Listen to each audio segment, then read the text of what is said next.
isang makasaysayan na araw po sa inyo. At yan, muli ngayong araw po ito, ano bang masasabi po ninyo, attorney, sa kabuuan? Sabay-sabay pong kilos protesta isinasagawa buong Pilipinas at even abroad ay nakikisa mga kababayan natin. Ngayon po ay ito yata sa administrasyon ni BBM ang pinakaunang simultaneous na pinakamalaking rallies. Kaya importante po ito dahil sa anti-corruption na sigaw ng mga tao. Kasi lagi naman po may corruption, pero the worst na talaga ngayon. At lang ito na yung corruption na wala na tayong ibabangon dito eh. Kaya yung mga nakita na mga ghost project, mga ng flood control, ganyan-ganyan, ano lang yun, kalingkingan lang yun. Kung talagang susuriin yan at serious yung investigation ng inyong commission, ay mas marami pa silang makikita at mahuli. Yan panagutin po dapat ang mga congressman. Kasi sila talaga may pasimuno nito eh. Si Romualdez at si Saldico. At sila naman may control eh. Kaya sa Senate naman, ay dapat sagutin naman ni Grace po. Hindi po ba? Dahil siya naman ang Finance Committee doon. Bakit naman pumasa sa BICAM itong mga insertion ng flood control na wala naman sa National Expenditure Program ng DBM. Talaga pong may intention talaga na magnakaw sila, may foul sila na intention kung bakit nila pinasok yan dyan. At kung makikita natin, sa investigasyon, sure yan lalabas. Yung mga favored lang na contractors ang nakakakuha ng mga pinakamalaking flood control projects. Kagaya nung 15 na sinabi ni BBM, na SunWest, Triton, yung mga, yan, dalawang yan, kay Saldico yan. Kaya, dapat talaga itong mga party list tsaka district representative sa kandidato i-require ng COMELEC ng katanungan dun sa Certificate of Candidacy. Are you a contractor? Or in the past has at any time been a contractor with the government?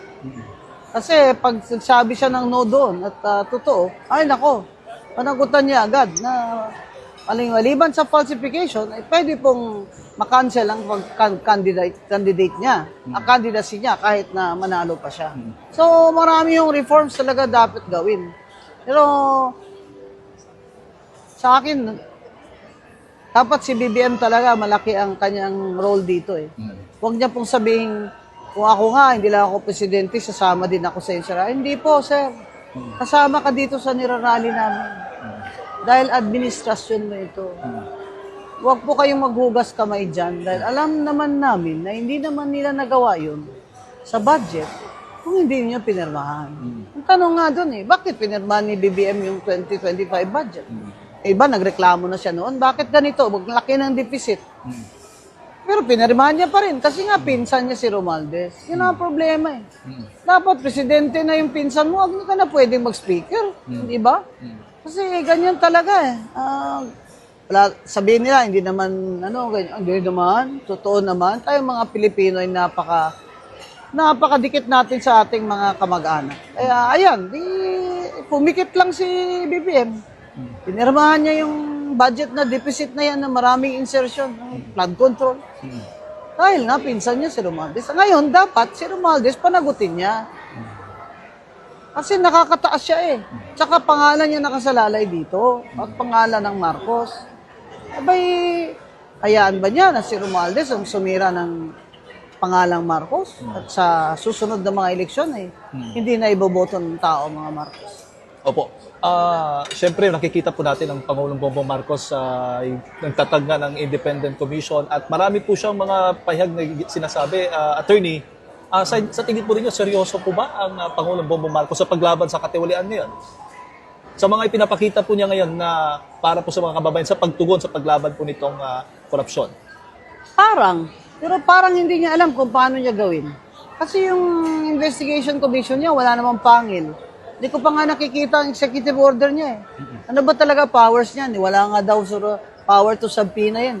Kung wala kang power to subpoena, di wala ka rin power of contempt. Pero Pwede papaano, rin hindi sila pumunta. opo, pero papaano po siya magiging Dapat gawin niya parang sa Indonesia. Hmm. May commission on anti-corruption sa Indonesia na naging successful. Kasi napakatalamak ng corruption noon sa Indonesia na sinabi ng mga bangko na nagpapautang na hindi na kami magpapautang. Solve na yung corruption. Kaya ginawa nila yun. Yung ganito na rin nangyayari sa atin. Wala nang magpapautang sa atin. Etong panggobyerno natin ay lahat yun gumugulong dahil sa utang. Narinig yun naman si Secretary Recto. Yes. 2.7 trillion utangin niya. 2.6 niyan papagulong sa gobyerno at pambayad sa dati ng utang. Anong klaseng gobyerno yan? Para namang tayong pinapatay niya. Para tayong giligisa sa sarili nating mantika. Opo. Hati po yung panawagan ng tao. Dito sa Luneta, ang panawagan nila, no Marcos resign, pero dapat panagutin yung mga kurakot. May ibang mga grupo naman na nanawagan na dapat mag-resign na si Pangulong Bongbong Marcos Jr. Ano po bang masasabi po ninyo?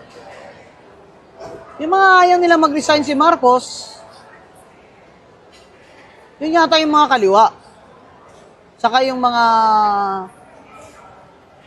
tao o grupo na ayaw nila na si VP Sara ang papalit.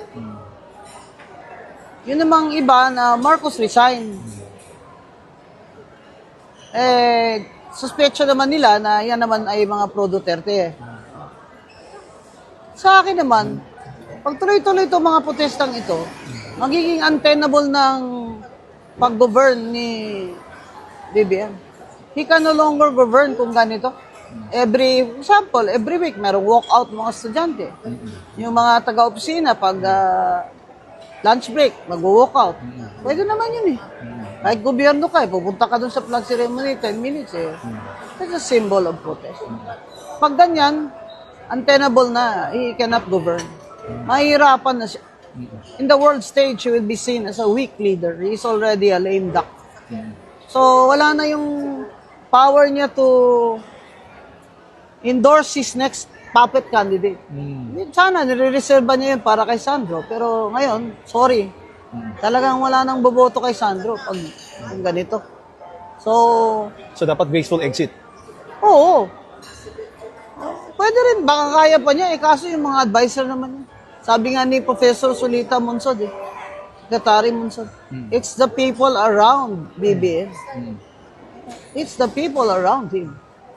Yung They mga are just influencing him. And they are, he's saying that, if I have to say it, they're incompetent. If they are advising him the wrong things, Opo. they're incompetent. Dapat makinig na rin si BBM dun sa mga tinuturing niyang kalaban niya, pero magagaling. Yung mga kabataan ngayon, attorney, ano bang masasabi po ninyo? Nakita ko dun, Marami ba? Ang dami, konti na lang kami dong mga thunders Kasi ang init nga naman. Pero I mean, Mas ang maraming bata ngayon nagpuprotesta. Kunyari, mga below 40. ano maging implikasyon yan? Kung gano'n ang magiging... Ito yung mga intelligent voters.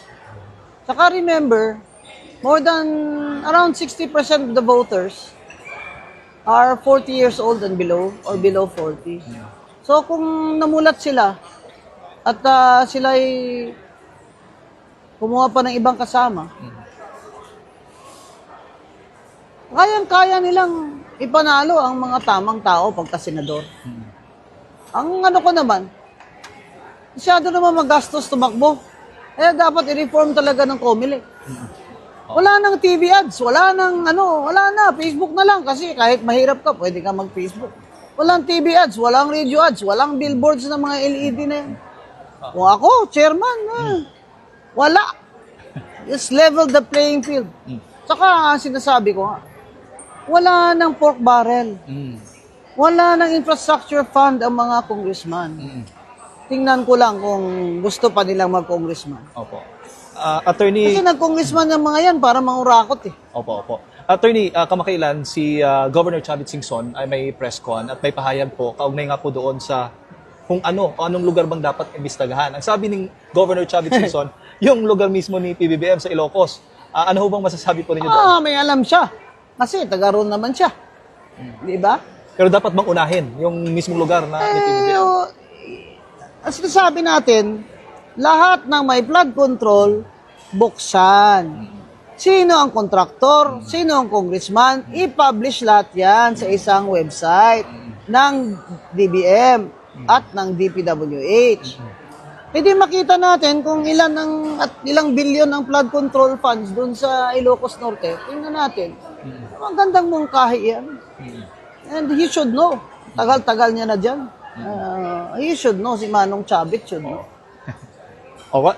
Siguro, attorney, mensahe mo na lang para sa mga kababayan natin. Actually, hindi lamang dito sa Pilipinas, abroad ay nakamonitor din sila. Nagkikiisa rin po sila sa anti-corruption rally po ngayon.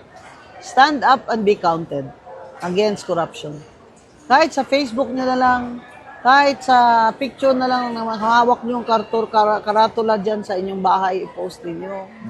Kahit na mag-ingay na lang kayo, kaldero dyan sa labas ng bahay ninyo, bawat may simultaneous rally ay lumahok po kayo.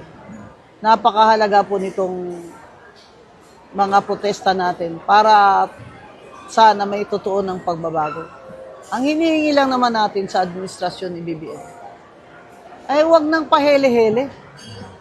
Huwag na pong pabebe-bebe. Ako? Bakit siya umiiyak? Dapat sila paiyakin niya. At sabihin na ng speaker na bago si Speaker D, wala nang kickbackan ha, Kong? Wala nang kickbackan. Nakakahiya na hindi na tayo makalakad ng tuwid dito. Inaano na tayo ng mga tao. Dinuduraan na yung mga dinadaanan natin. Alam nyo, galit na talaga mga tao. Ay, wag po sanang mag-stop itong galit natin hanggang wala tayong makitang paparusahan at ipakukulong. Mapapabilis po yan lahat kung gustuhin ni BBM. Kayang-kaya po niya yan. Pero kailangan mayroon siyang political will at meron siyang energy at meron siyang good advice lagi sa mga nakapalibot sa kanya. Kaya mga kababayan, huwag na nating bigyang masyadong emphasis yung mga binigay na ni BBM ang 60 billion. Yay! Ano ka? 89 billion kinuha mo. Balik mo 60. Tutuwa pa ako sa'yo. Balik mo yung 89 billion namin. Mabayad kami dyan eh. Pati overseas mga marino eh. Mabayad ng PhilHealth dyan. Pinirequire nyo yan eh. Tapos kinuha nyo lang yung reserve. Ito namang PhilHealth. Kung hindi naman ito na skandalo dun sa 89 billion ay hindi pa nagbigay ng mga libreng prosthetics, sa paa, libreng wheelchair. Ano ba kayo dyan? Sa dami naman po ng pangangailangan medikal ng mga tao. Gawin nyo nang gawin, magkaya nyo gawin. Diyan sa PhilHealth, wag naman yung bigay-bigay kayo ng bonus sa sarili nyo dyan, Mario.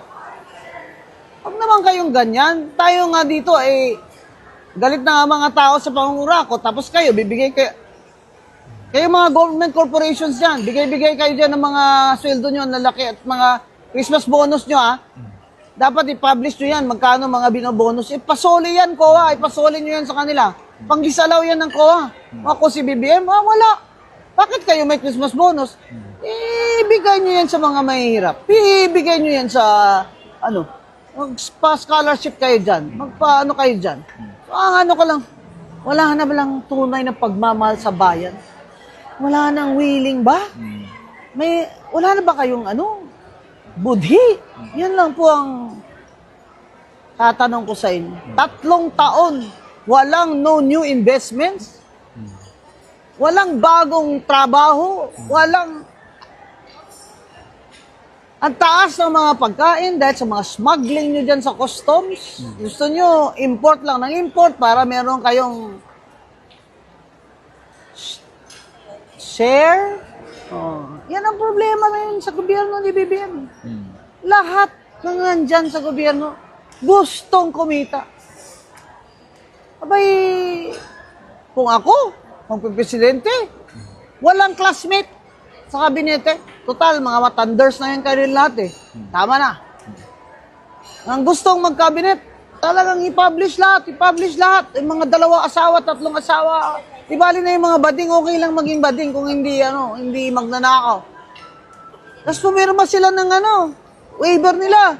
Na pag sila ay nahuling nagnanakaw, sila mismo puputol ng 3 daliri nila sa bawat kamay nila.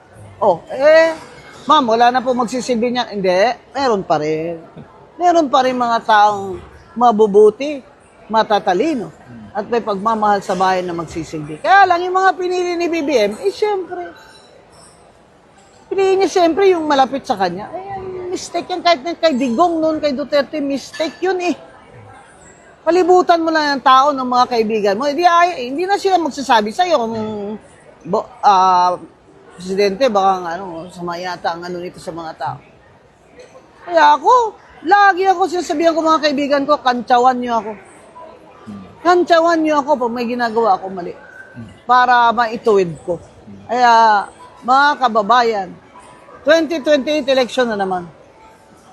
Pera din natin ginamit nila pambili ng boto nila. Ginisa tayo sa sariling mantika, mga hayop na yan, animal. Kaya ito pong eleksyon na ito, kung may pera man, tanggapin nyo, huwag nyo sila iboto. Pero itong mga nakaupong congressman ngayon, i-challenge yung sarili nyo na ipatalo nyo yung mga yan talaga.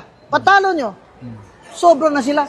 May TAEX dahil kay speaker, may AX dahil kay speaker, may tupad dahil kay speaker.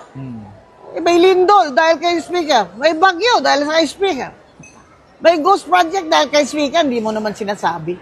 Kaya, managot dapat si Romualdez at si Saldico at si BBM, sir. Huwag niyo po silang proteksyon. Managot na po ang dapat managot. Gusto makita ng tao na may ipakukulong ka sa loob ng 3 taon. Kaya, mag-aabang po kami. Samantala, ang mga protesta po ay magpapatuloy para sa bayan. Maraming salamat po, Attorney Guanzon, ang inyong lingkod. Ayun, t-shirt po tayo. Yung t-shirt, may dalang t-shirt po si attorney at ipapakita niyo po sa atin mga kababayan. Galing ako Luneta, papunta na ako ng EDSA. Ando Ayan. naman yung grupo ko. Ayun. Yung Wag Kang Kokorap. Ayun. Yan. Matagal na tong grupo eh. I think 2 years ago pa eh. Opo. Ngayon, timing talaga. Kaya mga kababayan, makilahok kayo sa rally. Kahit saan, sa mamalapit sa inyo. Maraming salamat po. Kita-kita po tayo uli. Thank you, attorney. Thank Salamat you so much. po. Opo.